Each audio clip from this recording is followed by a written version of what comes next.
तो नमस्कार दोस्तों, कैसे हैं आप सभी लोग। आशा करते हैं आप सभी लोग स्वस्थ होंगे, मस्त होंगे और आपका पढ़ाई भी बहुत अच्छा चल रहा होगा। जैसा कि आप सभी लोगों को पता है कि बिहार में एक पुलिस विभाग में एक बहुत बड़ी वैकेंसी निकल कर के सामने आई है। जो वैकेंसी आपका बिहार पुलिस मद्य निषेध की है और इसमें पदों की कुल संख्या का अगर बात किया जाए तो कुल पद 689 है। इस 689 पद के लिए सबसे पहले आपका रिटन एग्ज़ाम होगा। उस रिटन एग्ज़ाम के लिए हम लोग आज के इस वीडियो में यानी कि न्यू प्रैक्टिस सेट नंबर 1 को सॉल्व करेंगे, जिसमें आपको 50 अति महत्वपूर्ण क्वेश्चन सॉल्व कराया जाएगा जो आपके पिछले बार हुए यानी कि मद्य निषेध जो एग्ज़ाम हुआ था उस मद्य निषेध यानी कि प्रीवियस ईयर क्वेश्चन पर आधारित यह 50 के 50 प्रश्न रहेगा, जो बिल्कुल आपके एनसीईआरटी पे आधारित रहेगा। ठीक है ना। तो अगर आप सभी लोग चाहते हैं कि इस बार वर्दी ले लें तो जल्दी से इस चैनल को सब्सक्राइब कीजिए और साथ साथ आज से प्रैक्टिस सेट के साथ जुड़िए। आशा करते हैं आपका 90% क्वेश्चन इस क्लास से आपको सीधा एग्जाम में देखने को मिलेगा। तो चलिए वीडियो को स्टार्ट करते हैं, ज़्यादा समय ना व्यर्थ करते हैं। तो आते हैं अपने फर्स्ट क्वेश्चन पे। तो देखिए क्वेश्चन नंबर फर्स्ट आपसे क्या पूछा जा रहा है। क्वेश्चन फर्स्ट कह रहा है कि राख का टीला निम्नलिखित में से किस नवपाषाण स्थल से संबंधित है। देखिए यह क्वेश्चन आपको पहले ही स्पष्ट कर दिया है कि नवपाषाण स्थल यानी कि नवपाषाण काल आपको अच्छे से पढ़कर जाना है, कहीं एक क्वेश्चन आपको दिख सकता है। ठीक है ना। तो अगर देखिए 4 ऑप्शन इसके लिए दिया गया है। ऑप्शन ए आपसे कह रहा है बोधिताल, ऑप्शन बी आपसे कह रहा है संगन कल्लू, ऑप्शन सी आपसे कह रहा है कोली डहवा और डी ऑप्शन कह रहा है ब्रह्मगिरी। तो चारों ऑप्शन में जल्दी से बताइए क्वेश्चन फर्स्ट के लिए सही आंसर क्या होगा। तो अगर क्वेश्चन फर्स्ट का अगर सही आंसर की बात करूँ तो ऑप्शन नंबर क्या हो जाएगा, यानी कि बी हो जाएगा। और बी क्या नाम दिया गया है, संगन कल्लू, जो कर्नाटक के बेलारी नामक स्थान पर है। ठीक है ना। और यह जो है ना स्थल यानी कि आपका राख के टीला जो नवपाषाण काल से संबंधित है। ठीक है ना। बात समझ में आई। चलिए अगला क्वेश्चन देख लीजिए। अगला क्वेश्चन नंबर 2 आपसे क्या पूछ रहा है, कह रहा है कि भारत में मानव का सर्वप्रथम साक्ष्य कहाँ मिलता है। भारत में मानव का सर्वप्रथम साक्ष्य कहाँ मिलता है। तो अगर इस क्वेश्चन का सही आंसर की बात करूं तो ऑप्शन नंबर डी हो जाएगा, यानी कि नर्मदा घाटी में। क्या हो जाएगा, नर्मदा घाटी में। ठीक है ना। देखिए इसको समझिए। आप लोग जानते होंगे कि भारत में मानव का सर्वप्रथम साक्ष्य जो है यानी कि पश्चिमी नर्मदा क्षेत्र जो मध्य प्रदेश का क्षेत्र होता है ना, है वहाँ प्राप्त हुआ था। तो इसके अनुसार इसका सही आंसर हो जाएगा ऑप्शन नंबर डी, नर्मदा घाटी। ठीक है ना। चलिए क्वेश्चन 3 को देखिए। क्वेश्चन 3 आपसे क्या कह रहा है, कह रहा है कि खदानों की कृषि सर्वप्रथम प्रारंभ हुई थी। खदानों की कृषि सर्वप्रथम कब प्रारंभ हुई थी। तो इसका सही जवाब हो जाएगा ऑप्शन नंबर ए, यानी कि नवपाषाण काल में प्रारंभ हुई थी। कब हुई थी, नवपाषाण काल में प्रारंभ हुई थी। और सबसे पहले कौन कौन से फसल उगाए गए थे, तो जौ और गेहूं। कौन कौन, जौ और गेहूं, ध्यान रखिएगा, जौ और गेहूं। ठीक है ना, माइंड में रखिएगा इस क्वेश्चन को। चलिए अगला क्वेश्चन देखिए। क्वेश्चन नंबर 4 देखिए। क्वेश्चन नंबर 4 कह रहा है कि विशाल स्नानगार, जिसे हम लोग क्या बोलते हैं, ग्रेट बाथ बोलते हैं, कहाँ मिलता था, कहाँ मिला था, सॉरी कहाँ मिला था। देखिए आप लोग हड़प्पा सभ्यता जब पढ़े होंगे तो आप लोग मोहनजोदड़ो का नाम पढ़े होंगे, है ना। मोहनजोदड़ो में विशाल स्नानगार की प्राप्ति हुई है। ठीक है ना। तो इसका सही जवाब ऑप्शन नंबर डी हो जाएगा। क्वेश्चन 5 को देखिए। कह रहा है सिंधु घाटी सभ्यता की लिपि, यहाँ पर की होना चाहिए, की लिपि कौन सी है। तो आप लोगों को पता होगा जो सिंधु घाटी की सभ्यता थी वह लिपि आज तक नहीं पढ़ा गया, मतलब गया है। तो इसके अकॉर्डिंग इसका ऑप्शन नंबर डी यानी कि अज्ञात लिपि थी। ठीक है ना। चलिए क्वेश्चन 6 को देखिए। क्वेश्चन 6 आपसे कह रहा है कि सूर्य का दीप्तिमान आमुख जिसे हम देखते हैं कहलाता है।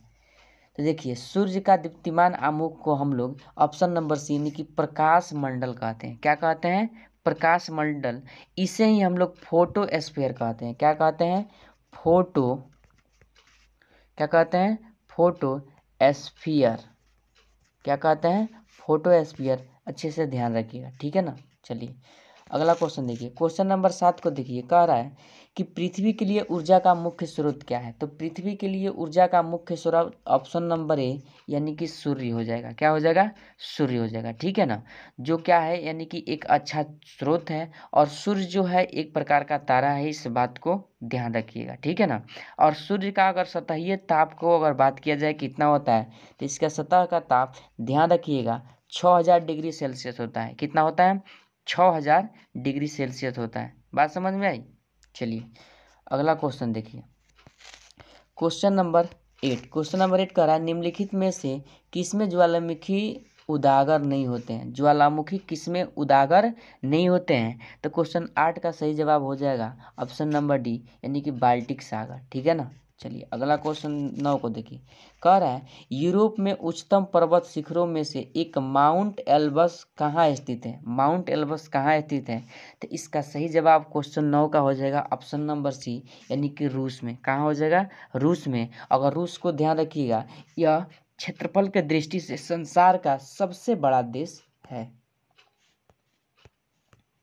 तो अगला क्वेश्चन देखिए 10 नंबर कह रहा है अलमट्टी बांध किस नदी पर है। अलमट्टी बांध किस नदी पर है? तो ऑप्शन नंबर सी यानी कि कृष्णा नदी। ठीक है ना। चलिए क्वेश्चन 11 को देखिए, कह रहा है कि भारत के संविधान के किस भाग में हम नागरिकता से संबंधित प्रावधानों को पाते हैं। देखिए नागरिकता से संबंधित जो प्रावधान है वह ऑप्शन नंबर क्या हो जाएगा, यानी कि बी। क्या हो जाएगा? बी। यानी कि भाग 2 में हम लोग नागरिकता पढ़ते हैं, और अनुच्छेद का अगर बात किया जाए तो 5 से लेकर के 11 तक, कहाँ से 5 से लेकर 11 तक अनुच्छेदों में हम लोग नागरिकता से संबंधित प्रावधानों को पढ़ने का काम करते हैं। देखिए लास्ट वाला क्वेश्चन देखिए, सॉरी 12 नंबर क्वेश्चन भी आपसे वही पूछा गया है कि नागरिकता से संबंधित प्रावधान संविधान के किस भाग में है। तो ऑप्शन नंबर सी यानी कि भाग 2 में। ठीक है ना। चलिए अगला क्वेश्चन देखते हैं।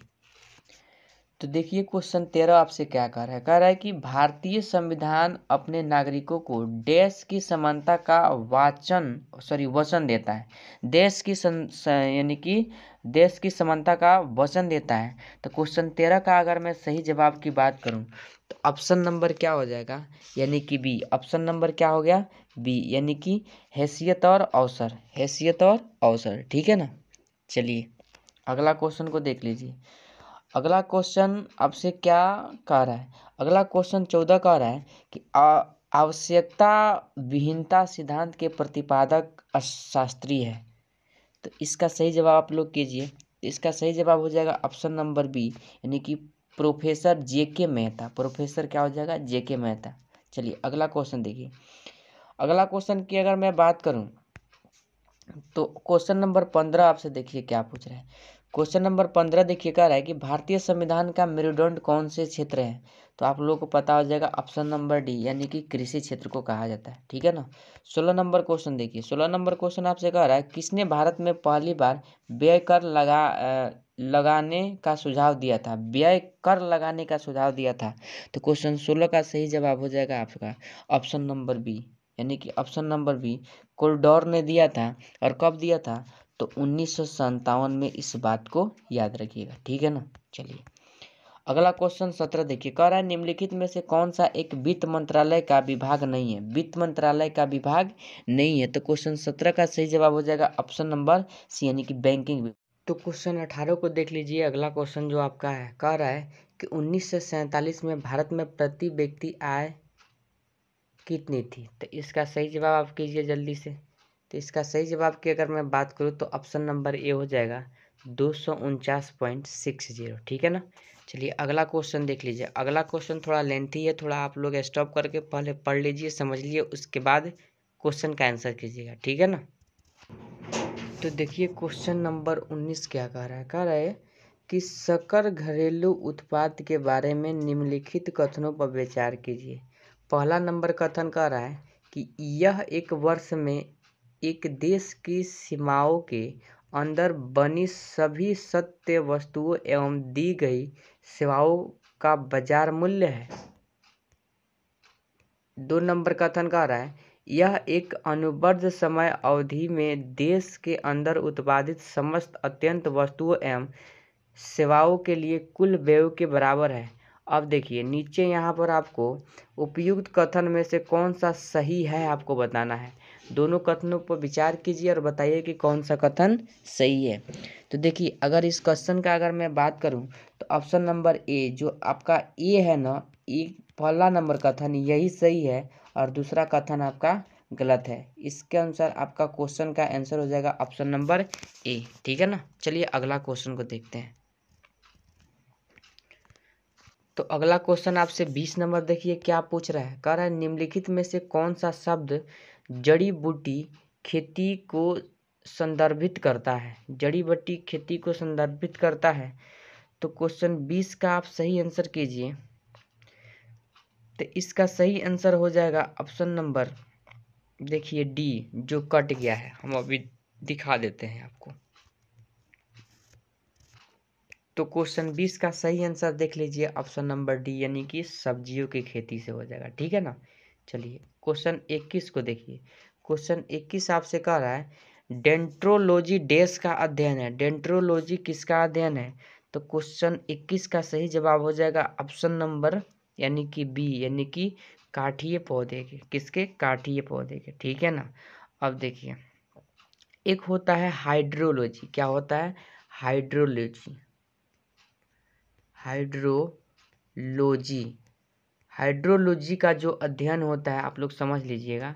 हाइड्रोलॉजी का जो अध्ययन होता है बता देते हैं, वह पानी का अध्ययन होता है। किसका अध्ययन है। पानी का। एक और आपसे एग्जाम में पूछा जाता है पेडोलॉजी। क्या। पेडोलॉजी। क्या पूछा जाता है। पेडोलॉजी। तो पेडोलॉजी में हम लोग क्या करते हैं, मिट्टी का अध्ययन करते हैं। किसका करते हैं। मिट्टी का अध्ययन करते हैं। इस बात को ध्यान रखिएगा। ठीक है। चलिए अगला क्वेश्चन देखते हैं। क्वेश्चन नंबर 22 आपसे कह रहा है, देखिए क्वेश्चन नंबर 22 आपसे कह रहा है कि त्वचा निम्नलिखित में से किस प्रकार की झिल्ली है। त्वचा निम्नलिखित में से किस प्रकार की झिल्ली है। तो क्वेश्चन 22 का सही जवाब हो जाएगा ऑप्शन नंबर बी, यानी कि क्यूटेनियस झिल्ली है। ठीक है ना। चलिए क्वेश्चन 23 को देखिए। क्वेश्चन 23 कह रहा है कि वनस्पति कोशिका भित्ति किसकी बनी होती है। तो आप सभी लोगों को पता होगा कि ऑप्शन नंबर ए, यानी कि सेलुलोज की बनी होगी। ठीक है ना। चलिए क्वेश्चन 24 को देखिए। क्वेश्चन 24 कह रहा है निम्नलिखित में से कौन सा नाइट्रोजन क्षार डीएनए से संबंधित नहीं है। डीएनए से संबंधित नहीं है। और तो क्वेश्चन 24 का सही जवाब बताइए, ऑप्शन नंबर सी, यूरेसिल हो जाएगा। क्या हो जाएगा। यूरेसिल। ठीक है ना। चलिए अगला क्वेश्चन देखिए। अगला क्वेश्चन 25 नंबर है। देखिए क्वेश्चन 25 आपसे क्या पूछ रहा है। क्वेश्चन 25 आपसे कह रहा है कि सामान्य कोशिकाओं में डीएनए से आरएनए तक आनुवांशिक जानकारी के प्रवाह की प्रक्रिया को कहा जाता है। क्या कहा जाता है। तो क्वेश्चन 25 का सही जवाब हो जाएगा ऑप्शन नंबर ए, यानी कि प्रतिलेखन कहा जाता है। ठीक है ना। चलिए अगला क्वेश्चन देखिए। क्वेश्चन नंबर 26 कह रहा है निम्नलिखित में से कौन सी एक प्रोग्रामिंग भाषा नहीं है। प्रोग्रामिंग भाषा नहीं है। तो क्वेश्चन 26 का जवाब हो जाएगा ऑप्शन नंबर यानी कि सी, यानी कि फ्रंट लाइन। ठीक है ना। चलिए अगला क्वेश्चन देखिए। अगला क्वेश्चन 27 आपसे क्या कह रहा है। 27 नंबर क्वेश्चन कह रहा है किसी आँख, कान, नाक तथा गले का निरीक्षण करने के लिए डॉक्टरों द्वारा कौन सा दर्पण प्रयोग किया जाता है। तो डॉक्टर के द्वारा प्रयोग किए जाने वाले दर्पण का नाम है ऑप्शन नंबर ए, यानी कि अवतल दर्पण। ठीक है ना। चलिए अगला क्वेश्चन देखिए। अगला क्वेश्चन 28 कह रहा है किसी तार में विद्युत धारा प्रवाहित होने से उत्पन्न ऊष्मा का परिणाम डैश पर निर्भर नहीं करता है। तो किस पे निर्भर नहीं करता है, यही आपको बताना है। तो क्वेश्चन 28 का सही जवाब हो जाएगा ऑप्शन नंबर डी, चूँकि जो प्रतिरोध होता है, सॉरी ऊष्मा होता है, वो पदार्थ पर, लंबाई पर, मोटाई तीनों पर निर्भर करता है। तो इसमें कोई ऐसा ऑप्शन नहीं है जिस पर नहीं निर्भर करता है, इसलिए इस क्वेश्चन का सही जवाब ऑप्शन नंबर डी हो जाएगा। ठीक है ना। चलिए क्वेश्चन नंबर 29 को देखिए। कह रहा है कोलेस्ट्रॉल का संबंध डैश से है। कोलेस्ट्रॉल का संबंध किससे है। तो इसका सही जवाब हो जाएगा ऑप्शन नंबर ए, यानी कि वसा से है। ठीक है ना। चलिए क्वेश्चन 30 को देखिए। क्वेश्चन 30 आपसे क्या कह रहा है। कह रहा है स्तनधारियों में सबसे छोटी अस्थि डैश होती है। सबसे छोटी अस्थि क्या होती है। तो क्वेश्चन 30 का सही जवाब हो जाएगा स्टेपीज, ऑप्शन नंबर डी, जो आपकी क्या होती है, यह सबसे छोटी अस्थि होती है। ठीक है ना। बात समझ में आ रहा है। चलिए अगला क्वेश्चन देखिए, क्वेश्चन नंबर 31 को देखिए, कह रहा है ऑक्सीजन युक्त रक्त का संचरण डैश के द्वारा होता है। तो आप सभी लोगों को पता होगा ऑप्शन नंबर बी यानी कि फुफ्फुस धमनी के द्वारा होता है। किसके द्वारा होता है? सॉरी, फुफ्फुस धमनी नहीं, फुफ्फुस शिरा। किसके द्वारा? फुफ्फुस शिरा के द्वारा होता है। ठीक है ना। चलिए अगला क्वेश्चन देखिए, तो अगला क्वेश्चन 32 नंबर देखिए, कह रहा है विश्व की सबसे लंबी नदी कौन सी है? तो विश्व की सबसे लंबी नदी का अगर मैं बात करूं तो ऑप्शन नंबर क्या हो जाएगा? डी, यानी कि नील नदी है। कौन सी नदी है? नील नदी है। और यह नदी क्या, यानी कि इस नदी की लंबाई का अगर बात किया जाए तो 6650 किलोमीटर है। कितना है? 6650 किलोमीटर है कि नहीं? बात समझ में आ रहा है ना। चलिए अगला क्वेश्चन को देख लेते हैं। अगला क्वेश्चन 33 नंबर क्वेश्चन आपसे क्या कह रहा है? कह रहा है पृथ्वी की प्राकृतिक आकृतियों को दर्शाने वाले मानचित्र डैश मानचित्र कहलाते हैं। तो जो भी पृथ्वी की प्राकृतिक आकृतियों को दर्शाते हैं उन्हें हम लोग क्या कहते हैं? ऑप्शन नंबर ए यानी कि ऊंचावच कहते हैं। क्या कहते हैं? ऊंचावच मानचित्र कहते हैं। ठीक है ना। चलिए अगला क्वेश्चन देखिए, क्वेश्चन नंबर 34। क्वेश्चन नंबर 34 कह रहा है रैयतवाड़ी व्यवस्था किसने विकसित की थी? रैयतवाड़ी व्यवस्था किसने विकसित की थी? तो इस क्वेश्चन का सही जवाब हो जाएगा ऑप्शन नंबर यानी कि ए, टॉमस मुनरो। कब किया था? तो 1820 में प्रारंभ हुआ था। ठीक है ना। चलिए आगे देखिए, 35 नंबर क्वेश्चन को देखिए, कह रहा है कि पल्लवों की राजधानी कहाँ थी? पल्लव की राजधानी कहाँ थी? तो आपका ऑप्शन नंबर सी यानी कि कांचीपुरम थी, जो कहाँ पड़ता है? तमिलनाडु। ठीक है ना। चलिए अगला क्वेश्चन देखिए, अगला क्वेश्चन 36 नंबर, लोकसभा की अध्यक्षता कौन करता है? लोकसभा की अध्यक्षता कौन करता है? जल्दी से इस क्वेश्चन का सही आंसर कीजिए। तो लोकसभा की अध्यक्षता यानी कि ऑप्शन नंबर ए, स्पीकर करता है। कौन करता है? स्पीकर करता है। अगला क्वेश्चन देखिए, क्वेश्चन नंबर 37 को देखिए, कह रहा है कि भारत की राज्यसभा में कुल कितने सीटें हैं? यानी कि भारत के राज्यसभा की सीटों की संख्या पूछा जा रहा है। तो ऑप्शन नंबर कितना हो जाएगा? इतना इजी क्वेश्चन, यानी कि 245। ठीक है ना। चलिए अगला क्वेश्चन देखिए, तो अगर मैं इस क्वेश्चन का सही आंसर की बात करूँ तो ऑप्शन नंबर क्या हो जाएगा? ये हो जाएगा। ठीक है ना। चलिए अगला क्वेश्चन देखिए, अगला क्वेश्चन 38 नंबर क्या कह रहा है? कह रहा है कि देश की सरकार द्वारा डैश पैसों की विनिमय के माध्यम के रूप में स्वीकार्य बनाते हैं। देखिए क्वेश्चन को समझ लीजिए आप वीडियो को स्टॉप करके और सही आंसर कीजिए। तो क्वेश्चन 38 का सही आंसर हो जाएगा ऑप्शन नंबर क्या, यानी कि सी, प्राधिकरण। ठीक है ना। क्वेश्चन 39 को देखिए, कह रहा है आयात पर कर निम्नलिखित में से किसका उदाहरण है? आयात पर कर निम्नलिखित में से किसका उदाहरण है? तो 39 नंबर क्वेश्चन का सही जवाब हो जाएगा ऑप्शन नंबर बी, यानी कि व्यापार अवरोध का। ठीक है ना। चलिए अगला क्वेश्चन 40 नंबर देखिए, 40 नंबर क्वेश्चन आपसे कह रहा है कि मवेशी जनजाति भारत तथा उसके पड़ोसी देश से संबंधित है। तो मवेशी जनजाति कहाँ की है? तो क्वेश्चन 40 का सही जवाब हो जाएगा ऑप्शन नंबर ए, यानी कि नेपाल की है। ठीक है ना। चलिए क्वेश्चन नंबर 41 को देखिए, क्वेश्चन नंबर 41 कह रहा है केन नदी निम्नलिखित में से किसकी सहायक नदी नहीं है? तो केन किसकी सहायक नदी नहीं है? तो ऑप्शन नंबर क्या हो जाएगा? सी, यमुना की। ठीक है ना। नहीं तो चंबल, सिंध, ये सब क्या है? इसकी सहायक नदी है। देखिए ऑप्शन सॉरी 42 नंबर क्वेश्चन का देखिए, कह रहा है कि बर्न अग्ने ऑन द माउंटेन नामक पुस्तक के लेखक कौन है? यानी कि born again on the mountain नामक पुस्तक के लेखक कौन है? तो क्वेश्चन 42 का सही जवाब हो जाएगा ऑप्शन नंबर यानी कि डी, अरुणिमा अरुणिमा सिन्हा। ठीक है ना। क्वेश्चन 43 को देखिए, कह रहा है निम्नलिखित में से किस राज्य का सर्वाधिक वन क्षेत्र है? तो ऑप्शन नंबर सी, यानी कि मध्य प्रदेश हो जाएगा। ठीक है ना। चलिए अगला क्वेश्चन को देखिए, क्वेश्चन नंबर 43 कह रहा है केरल की नाव दौड़ किस त्योहार की विशेषता है? किस त्योहार की विशेषता है? तो क्वेश्चन 44 का सही जवाब हो जाएगा ऑप्शन नंबर यानी कि सी। क्या हो जाएगा? सी। चलिए अगला क्वेश्चन को देख लेते हैं। तो अगला क्वेश्चन की अगर बात किया जाए तो कह रहा है कि भारत ने अपना 1000वां एक दिवसीय मैच किस देश की टीम के साथ फरवरी में खेला? देखिए करेंट का क्वेश्चन है, ठीक है ना। अब 5 से 6 करेंट रहेगा आपसे, तो क्वेश्चन 45 का सही जवाब हो जाएगा ऑप्शन नंबर यानी कि बी। क्या हो जाएगा? बी, वेस्ट इंडीज, ठीक है ना। देखिए क्वेश्चन 46, पहले सुरक्षा एलिवेटर का आविष्कार किसने किया? तो क्वेश्चन 46 का सही जवाब हो जाएगा ऑप्शन नंबर बी, यानी कि इलिशा ओटिस ने किया था।